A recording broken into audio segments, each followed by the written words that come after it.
Hi guys, hi everyone, welcome to ಮೇಘನಾ vlogs.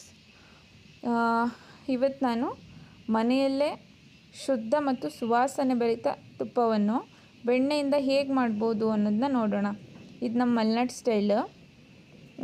ಇದನ್ನ ಮೊದಲು ಬೆಣ್ಣೆಯನ್ನು ಚೆನ್ನಾಗಿ ಸ್ವಚ್ಛಗೊಳಿಸಬೇಕು. ಒಂದು ಪಾತ್ರೆಗೆ ಹಾಕಿ ಕುದಿಯಲು ಬಿಡಬೇಕು.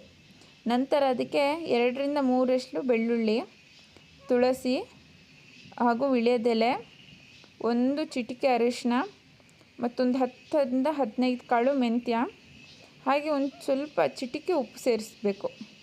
ಇವುಗಳೆಲ್ಲ ತುಪ್ಪದ ರುಚಿ ಮತ್ತು ಸುವಾಸನೆಯನ್ನು ಹೆಚ್ಚಿಸುತ್ತದೆ. ತುಳಸಿ ಎಲ್ಲ 1 ದಳ ಸಾಕು, ವಿಳ್ಯದೆಲೆನೂ 1 ಸಾಕು. ಈಗ ಮಧ್ಯಮ ಉರಿಯಲ್ಲಿ 10ರಿಂದ 15 ನಿಮಿಷಗಳ ಕಾಲ ಕುದಿಯಲು ಬಿಡಿ. ನಿಧಾನವಾಗಿ ಬೆಣ್ಣೆ ಕರಗಿ ಬಂಗಾರದ ಬಣ್ಣ, ತುಂಬ ಒಳ್ಳೆ ಅರೋಮ ಇರುತ್ತೆ, ಯಾಕಂದರೆ ವಿಳ್ಯದೆಲೆ ಹಾಕಿರೋದ್ರಿಂದ. ಇದರ ಒಂದು 10ರಿಂದ 15 ನಿಮಿಷ ಕುದಿಸಿದ ಮೇಲೆ ಆ ಬಬಲ್ಸ್ ಎಲ್ಲ ಹೋಗಿ ತುಪ್ಪವಾಗಿ ಅದು ಟ್ರಾನ್ಸ್ಫರ್ ಆಗುತ್ತೆ.